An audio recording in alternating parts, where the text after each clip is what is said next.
Okay, good evening, everybody. Thank you for bearing with me as we experience a little bit of technical difficulty, and we are here. Now I'm trying to find something I can use to put my phone up with. The back to basics moment as we remind ourselves what it once used to be like before we were all technologically savvy. Okay, if I do that and I do that, okay, that's not bad. Okay, good evening, everyone. Welcome. Whew. So I would like to do some teaching this evening, and we have something fascinating in store. The subject of my presentation for this evening, we've been looking at the three greatest relationships. That's been the title of the series, the three greatest relationships. And we started off with the relationship between you and others, Ben Adam la Chaverim, Ben Adam la Acherim. And then we looked at the relationship between ourselves and God, Ben Adam la Makom. And this evening we are looking at the relationship Ben Adam la'atzmo, between us and ourselves. Very, very important area of relationships that we oftentimes ignore, we oftentimes don't think about, that we oftentimes take for granted. The relationship between us and ourselves. Now, I think if we lived 100 years ago, and a person was to say, what's the relationship between you and yourself?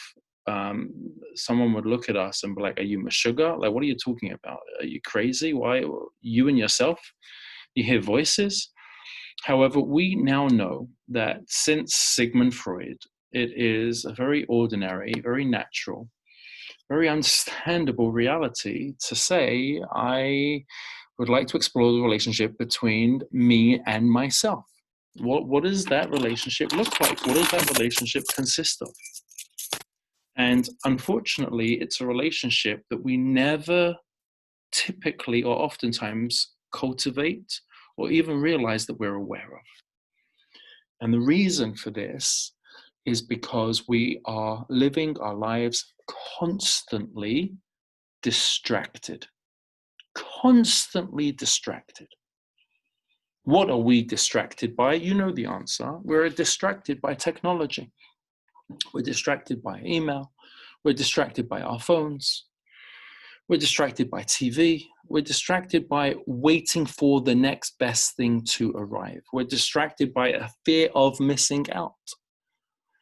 And our crazy world that we live in, that we have contributed to, that we have helped make crazy, this crazy world that we are a part of,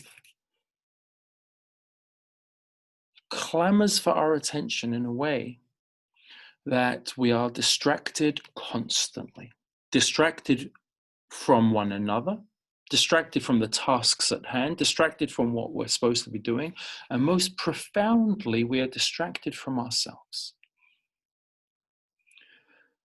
And if there is a silver lining to this terrible coronavirus that we are living through, and I use that phrase very gently, if there's a silver lining, I don't mean to minimize any of this, but if there's a silver lining to almost 6 months of isolation, is that we have had to force ourselves to be on lockdown.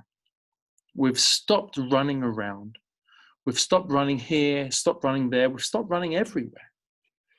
And we spent more time at home, more time with our loved ones. And for the most part, we were given an opportunity to spend time with ourselves. Did we use this opportunity as best as we could have? I'm sure most people's Netflix accounts have never been used more. But there has been an aspect of this coronavirus that has allowed us the opportunity, and we still have it right now, by the way, and that's why this is so timely and topical. We still have an opportunity for isolation And I don't mean physical isolation as far as quarantine, but if you have been watching the news out of Israel, if you speak a few Hebrew words, the word for quarantine has been bidud. Bidud, which means isolation. And lehit boded, the reflexive form, means introspection. To be alone with ourselves, to be isolated with none other than our own heads, our own minds, our own thoughts. Isolation is an opportunity to peer into the window of our souls. And if we can quiet out the noise to hear that still, small, calm voice that is calling to us. Where have we been running to? What is my life all about? What should I be doing here? What's the purpose of my existence? Why does God want me here? And incredibly, this state of mind where we push away all of the noise and we're able to try as best as we can to silence everything else, it allows us to achieve a state of mind where we can totally focus and zoom in on the essence of who we are. We can be totally honest with ourselves. We don't have to have any of the posturing. We don't have to have any of the perfectly manicured Instagram pictures. We don't have to try and show others how beautiful our life is or what it appears to be on the outside. Rather, we can ask ourselves the hardest of all questions. Where am I succeeding in my life? Where am I letting myself down? Which areas of my life need self-improvement? And which areas of my life should I simply let go of because I know it's not taking me down a road to fulfillment or for me to be able to achieve my own personal successes of the reasons why I'm here in the first place. Now, unfortunately, and this comes to the crux of why this is so difficult, unfortunately, when we quieten out the noise and we have a moment to actually be silent with our own souls, do you know what voice we hear? Sometimes we can hear the voice of self-criticism, right? And what does that voice sound like? We all know what that voice sounds like. Okay, you did it again. You promised yourself you were not going to take another piece of chocolate cake. And guess what? You're eating and it's 11 o'clock at night and you're standing opposite the fridge again. You convinced yourself you would hide just a few of those important tax documents away when we were filing our taxes this year. You know, you just had to take a dubious peek at a website that perhaps was something you shouldn't have been looking at. And that sheer awfulness hits us in the gut with a sense of guilt. And we find ourselves sinking sometimes with shame. And it's not just that. We then tell ourselves, adding insult to injury, and how would other people think about us? And would other people forgive us if they ever knew some of the things that we were up to? And each and every time we slip up, every time we are left with that small little dark secret, look what I've done wrong. Look what I'm doing wrong. Look at the patterns in my life that I can't seem to break out of. And I'm failing once again. And it's that horrible feeling. I feel like a loser. I feel like an idiot. I feel like an addict, whether it's drug addict, literally, alcohol addict, literally, or just an addict, a slave to my own behaviors where I can't stop the negative patterns and cycles that I seem to be cascading down almost out of control. Am I ever going to change? Can I ever even forgive myself for the things that I've done? And this tragically is one of the hardest experiences that we can encounter when we are alone with our thoughts. The experience of the voice of self-criticism. Is that really who you are? And you don't think that because of your bad choices and your bad behavior and your bad decision, you don't think that makes you bad? And we start to lose our grip on believing in the goodness of who we are. And as it slips through our fingers, the greatest crime that could ever be committed takes place inside of the recesses of our own minds. I have not just performed these acts, but I am my behavior. And if I have done something wrong or inappropriate or bad, I become bad. I'm a terrible person. And this is the greatest despair a person can ever fall into. Because as soon as we start buying into the false narrative that we are terrible people, it becomes a self-fulfilling prophecy where we just repeat the same negative cycles and patterns of behavior. I'm a glutton, I eat, I can't contain my impulses or my appetite. And so because last night I was standing at the fridge at 11:30 at night, eating a third slice of chocolate cake, I now see myself as a glutton. I'm a pig. I'm basically someone with no self-control. I can't control what goes into my mouth. So tomorrow night at 11:30, I'm also going to be back at the fridge putting more chocolate cake into my mouth because I am bad. And when we start to hear these voices, when we start to buy into the terribly damaging patterns of behavior where we believe those own voices in our head, we've lost, and it's a disaster. I'd like to read an incredible quote that comes out of the office of the psychologist, Dr. Fred Luskin. He is the director of the Stanford University Forgiveness Project. And I'm going to try and share my screen because on Facebook, you're not going to get this for those who are tuning in on Facebook Live, but I'll read it out loud. And share screen. And here's the quote. It's a very powerful quote. He says as follows. I hope you can see this. So Dr. Fred Luskin, the director of the Stanford University Forgiveness Project, isn't that an incredible project to have as a university professor?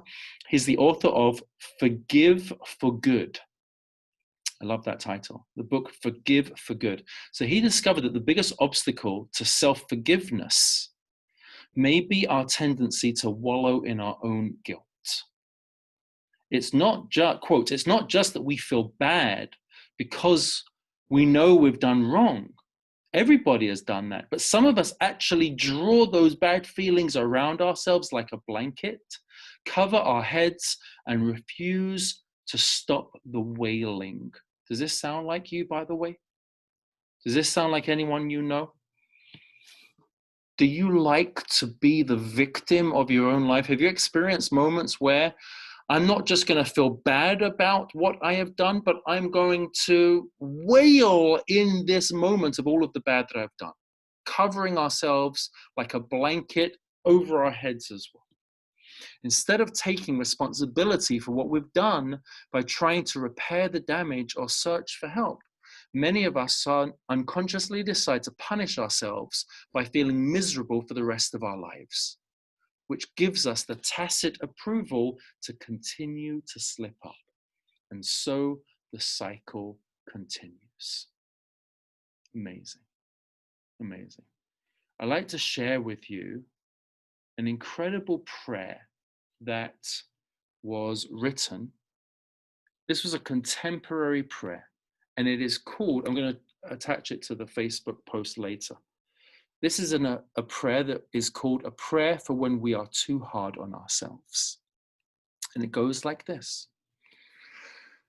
Teach me how to love myself, God. I am so critical of myself. I accept shortcomings in others, but I am so unforgiving of myself. Teach me how to enjoy my life. Show me how to embrace the person that I am. Soften my heart. Fill me with the capacity to treasure my life. Thank you, God, for creating me as I am. Isn't that incredible? So we have this aspect of wailing in our own mistakes, and as a result, just becoming so self-critical that's the only voice we ever hear. But I'd like to share with you a different approach. And here we have an incredible story that comes from the Talmud that shares with us a different approach. And it's actually the story, one you may have even heard of Rabbi Akiva, the origins of how he met and married his wife. Rabbi Akiva is a shepherd, and the Talmud tells us that up until the age of 40, he was illiterate. He didn't know how to read, he didn't know how to write, he was unlettered, did not know the Aleph Bet. Amazing, right? Rabbi Akiva, the greatest rabbi that ever lived. And lo and behold, he falls in love with Rachel, correct. He falls in love with Rachel. Now, Rachel happened to have an important father. Who was Rachel's father? Rachel's father was the greatest billionaire in all of Yerushalayim, which gave her a certain standing in society, okay? She was the daughter of Bill Gates, for example, or Elon Musk. Does Elon Musk have a daughter? I don't know. But if Elon Musk had a daughter, her name would be Rachel. So she is the daughter of the world's greatest billionaire. And she turns to Rabbi Akiva and she says, you know, I can't marry you because if my dad gets wind that I ended up marrying an illiterate shepherd, he will excommunicate me. I'll be thrown out of the family. I will be disowned. Forget it. So I'll make a deal with you. I will marry you on one condition. I'll marry you on the condition that you go to school and that you end up starting in kindergarten. I need you in the sandpit with all of the other 5-year-olds learning literally how to read the Aleph Bet. That's not going to help. Okay. I need you learning how to read the Aleph Bet and start off with 5-year-olds. And Rabbi Akiva agrees. He decides to do this. He marries Rachel and leaves home to go to learn with school kids. And he goes and he learns with the Aleph Bet. And I want you to imagine a 40-year-old man sitting down on the floor with preschoolers, and the children are laughing at him.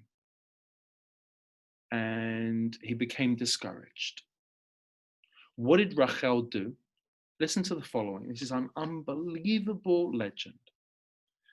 A legend tells us, this is in Midrash Haggadah, that she put pots of dirt on top of her donkey and planted seeds inside the pots. Every day she started watering these pots until a little garden would grow on the back of her donkey. And when the plants were fully grown, she would turn to her husband, Akiva, and say, please go to the marketplace today and buy some flour, or buy some fruit, or buy some vegetables. And he would go through the marketplace with this donkey, and it looked random, it looked weird, it was a bizarre sight. And everyone would laugh at him as he would pass by. And they saw this donkey and they started mocking him, and he became an object of derision. And he returned home fully embarrassed. And the next day, Rachel, his wife, would say, Akiva, we're out of lentils. Please go and buy some. Back he would go to the marketplace with the donkey. And it was a weird sight, a donkey with flower pots on its back, grown flowers, and everyone would laugh at him and everyone would mock him. And she insisted every single day sending him back, and should find a new reason to send him back with the silly looking donkey. And the children mocked him, and the women in the marketplace mocked him, and the men started laughing at him, and everyone was jeering him. And day after day, after the mocking and the staring and the laughter and the jeering, wintertime eventually comes around.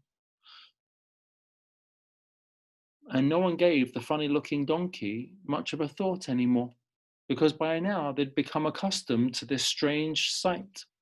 And as a result of becoming accustomed to it, they all started becoming indifferent to it. And Rabbi Akiva thinks to himself and says, you know what? No one cares anymore. No one cares anymore. I look foolish, I look silly, but so what? And he reflected on this, and he decides to go back into the sandpit with all of the kids, with all of the little 5-year-olds, and he goes back to school. And the children are laughing at this old man who's sitting down, cramming his legs into the little desks that the 5-year-olds are trying to sit at. But after a while, they became accustomed to this sight, and the laughing stopped. And Rabbi Akiva stays in school. And he goes and he continues and he continues. And ultimately, he'll learn for 24 years, becoming the greatest of the great Rabbi Akiva. By the way, when he finally comes back 24 years later, he'll say to all of his students, what's mine and what's yours, it all belongs to her, pointing to his wife. It was because of this woman that I am who I am. Mashali v'lechem lach. What's mine and yours, it's hers. And what was Rabbi Akiva's greatest teaching? Let's remind ourselves. What was Rabbi Akiva's greatest teaching? Love your neighbor as you love yourself. This is the greatest principle of the Torah. But how can you love your neighbor? As you love yourself. First, you have to love yourself. And what Rachel was teaching Akiva is that you've got to first love yourself and have a sense of self-respect. You have to respect yourself, because if you can't think positively about yourself, then there's no way you're going to be able to love another. You have to be honest and have integrity with who you are. And it's not about what other people think of you. It's not about other people laughing at you. It's not even about anything external. Even the voices inside of our own heads, you can't do it, you're not good enough, you're not beautiful enough, you're not thin enough, you're not rich enough, you're not funny enough, you are not successful enough, you are not well liked enough. Whatever those voices in our heads are telling us, we have to even reject that and say, it's not about the external voices I hear, it's not about the criticism from without. What I am not, I have to focus and find out what I am. I have to find that kernel, that inner grain, that spark that's going to begin teaching me, and what are you? And what is positive in your life? And for this, I want to approach it from a completely left field approach. This is going to be a surprising approach. How can we quieten the voices of negativity in our head? Believe it or not, what I would like to say is we have to cultivate an attitude of patience and tolerance with ourselves. We quieten the voices in our head, and we start to repair the relationship within ourselves of the self-doubt and the self-criticism by cultivating the patience and tolerance that we have with ourselves. And there's a beautiful quote from Rabbi Chaim Vital in the Shari Kedusha, who says, hurriedness leads to regret. I'll say that again.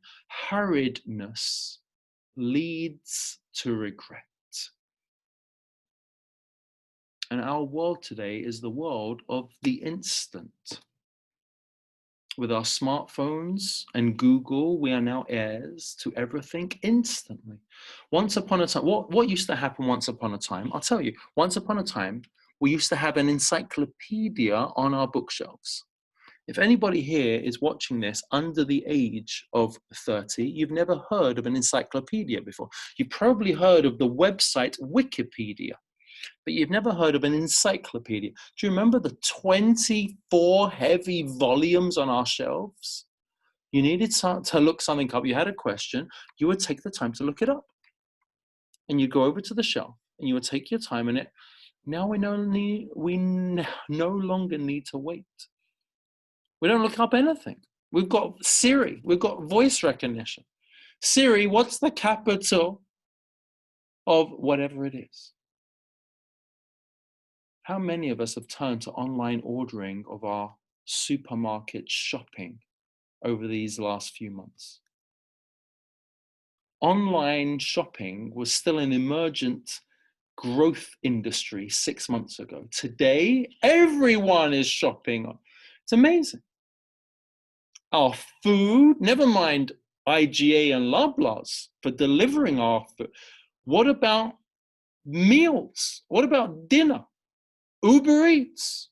I don't cook anymore. That's for suckers. Who takes the time to slave over the oven? I just Uber Eats on my app, and 20 minutes later, dinner's at the door. And forget dinner. We don't even cook dinner anymore. What is the perfect food that is the signature definition of the world in which we live in today? Sushi. To heck with cooking it. I'll just eat it raw. I don't even want to wait for the time that it takes to cook it.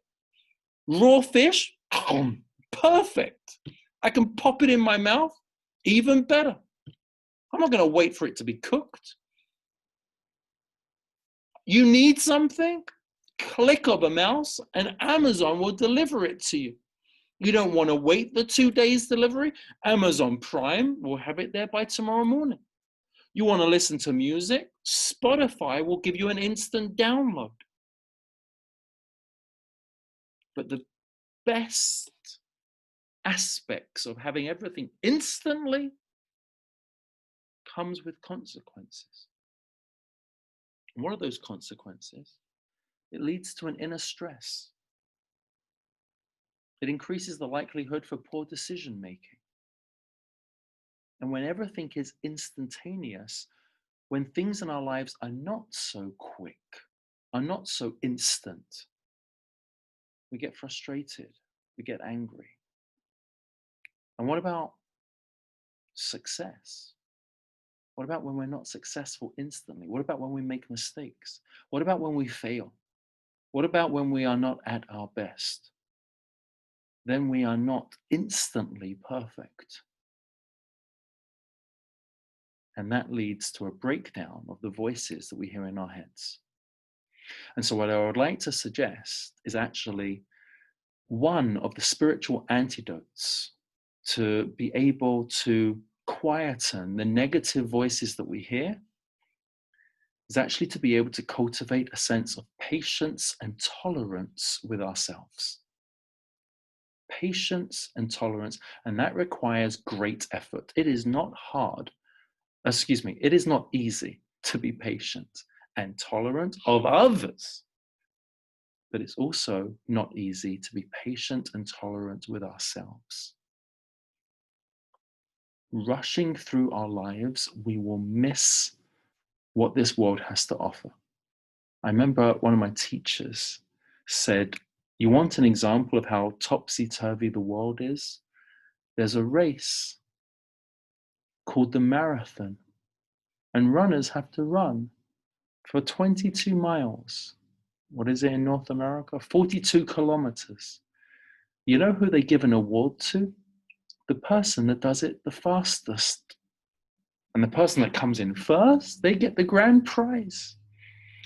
He says, do you know how much of the world you see when you travel through 42 kilometers of it? You see a beautiful world. In 42 kilometers, the trees, the lakes, the rivers, the human beings, the buildings, the architecture, and God's bright blue sky. He says, if it was up to me, you know who I would give an award to? The person that came in last, because they took the greatest amount of time in those 42 kilometers appreciating everything that this world had to offer. And they slowed everything down, taking it all in before they reached the finish line. When I heard that analogy, it stopped me in my tracks, if you excuse the pun. It stopped me in my tracks because I realized we race through life. We race through everything. It actually takes strength and effort to slow down and appreciate what's in front of us. I want to share with you some Torah. This is so beautiful. Let me share with you some Torah. I'm going to share my screen again as we quote this time from the Talmud. Here, take a look at this, text 5. Oh, so hopefully you can see that. Text 5. This is taken from the Talmud in Brachot. You see that? Hopefully.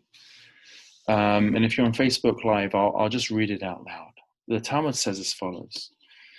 Amar, the teacher said, "Psia gasa notelet echad mechamesh meot mima'o einav shel adam."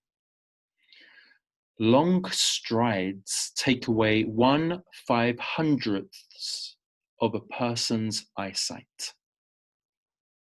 Fascinating. I'll say that again. Amama psia gasa notelet echad mechamesh meot mima'o einav shel adam. Long strides takes away 1/500th of a person's eyesight.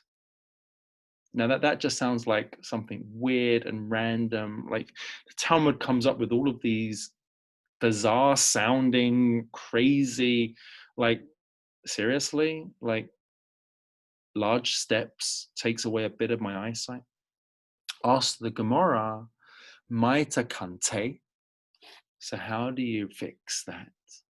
What happens if a person has taken taka long strides and now their eyesight has started to fade? Answers the Gemara, Lahadre b'kidusha devei shimshay. He can restore it by drinking the wine of Kiddush on Friday night. It sounds so weird, right? Taking long strides decreases a person's eyesight. What is the rectification? Drinking the wine of Kiddush on Friday night. So I want to interpret this as follows. What is taking long strides? You know what taking long strides is? Taking long strides is running through life. Taking long strides is literally rushing through the lives that we have, always being in a rush, always being harried, always being just impatient and out of time.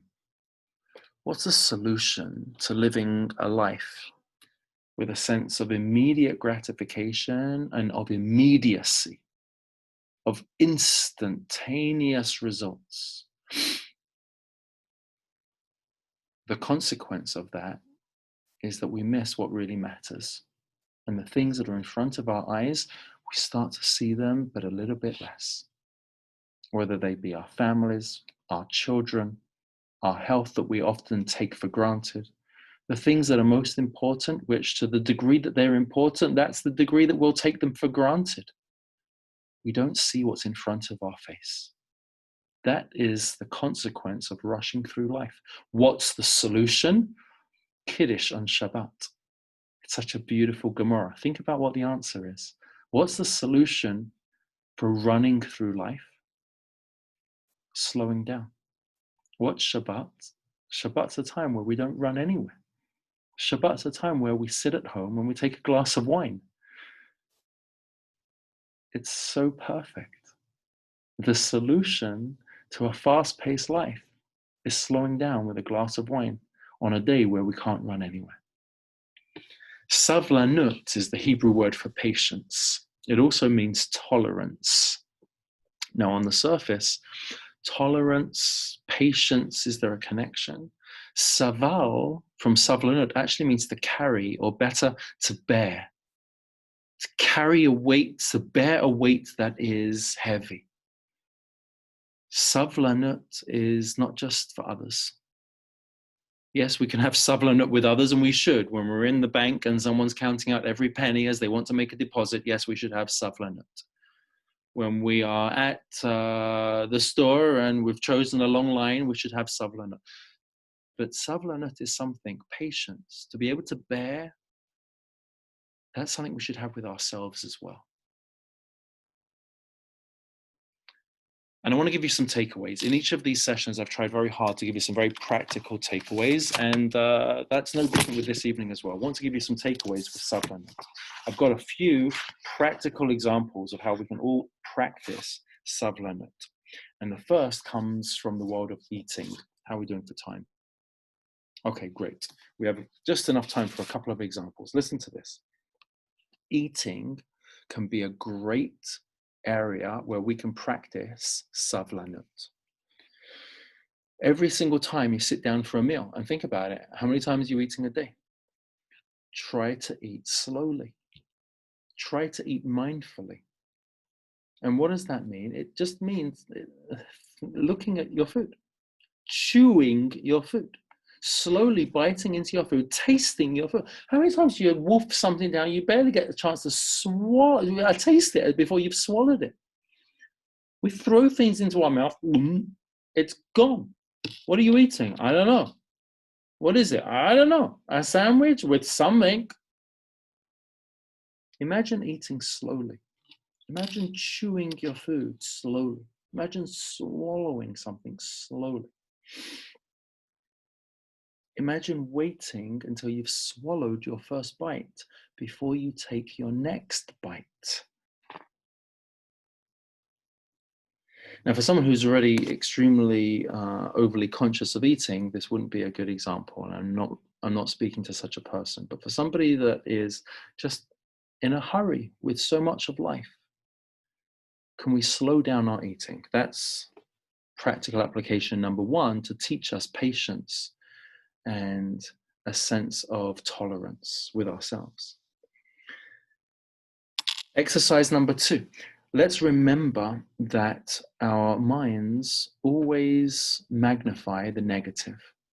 They will see the various consequences of what is in front of us, and we will focus on the bad. Unfortunately, that's just how our minds work. And if we can recognize this, then perhaps we won't make the feelings go away, but we'll be conscious of the fact of what it is that we are noticing. And by doing that, we can, to the greatest ability possible, push away those negative thoughts by remembering, okay, there's some bad going on here and I've let myself down, but there's also a lot of good. I'm just not focusing on it. I'm not zooming in on it. Let me put a magnifying glass instead on what's good in my life, on what's working, on what's positive, and just to be aware that our go-to default is sometimes to magnify the negative. Number three, practical takeaway number three, think of something which is frustrating you about yourself. Think of a negative pattern of behavior. Think of an area where you let yourself down. Think of something that is an area where you beat yourself up over, in terms of how we are sometimes our own worst enemy.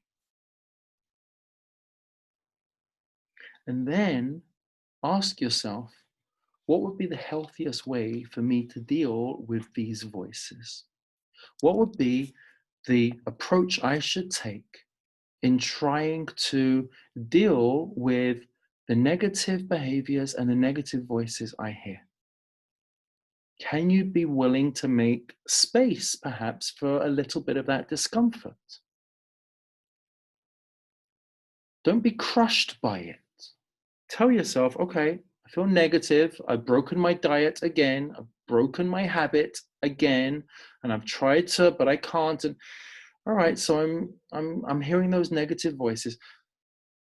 But can we allow us to live with that and to still move forwards, not to be crippled by it, not to be paralyzed by it, and to continue moving forwards? And number 4, for a cultivation of a healthy sense of patience, find different situations where you can actually cultivate it, where you can learn and practice patience. The next time you're in a traffic jam, the next time you're stuck in traffic, instead of squeezing the steering wheel so much tighter, say to yourself, now is a perfect opportunity for me to practice patience. I'm not going to scream. I'm not going to swear. I'm not going to shout. I'm going to take deep breaths and compose myself, because now I have entered into my practice opportunity to work on cultivating patience. And in through the nose, hold it, 7, 8, 9, 10, and out through the mouth. And when we find ourselves wanting to scream, I can't believe you're speaking to me like this. How many times have I told you? You're driving me crazy. I'm late for work. When are you going to turn to green in this traffic light's killing? Instead, there's a moment and we're breathing in and we're exhaling out.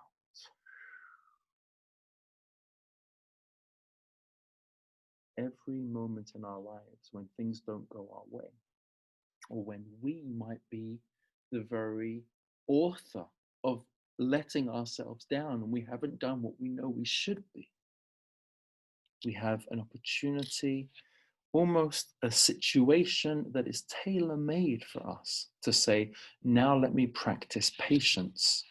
Now let me practice sablanut. Now let me practice tolerance with myself. And amazingly, through this window and door of tolerance and patience with ourselves, we will be able to take ourselves out of the fast-paced, instant world with which we live and ultimately move past regret. Patience and tolerance with ourselves takes us away from regret. Hurriedness leads to regret. And if we can move away from regret, we can cultivate a sense of self-love. We can cultivate a sense of being forgiving of ourselves. We can cultivate a sense of being able not to wallow in the things that we have done wrong.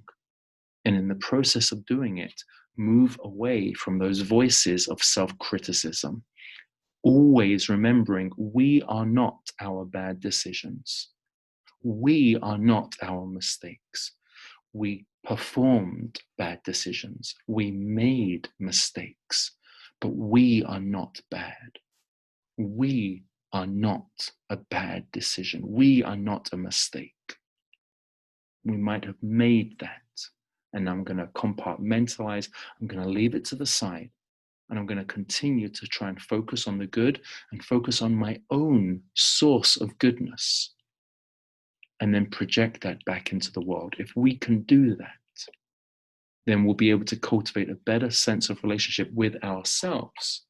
And in the process of doing so, continue to thrive, being the human beings we are capable of being. Have a good evening, everybody. I hope this was useful.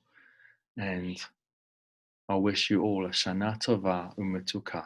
May we all be blessed with a healthy, sweet, and happy new year. Good night.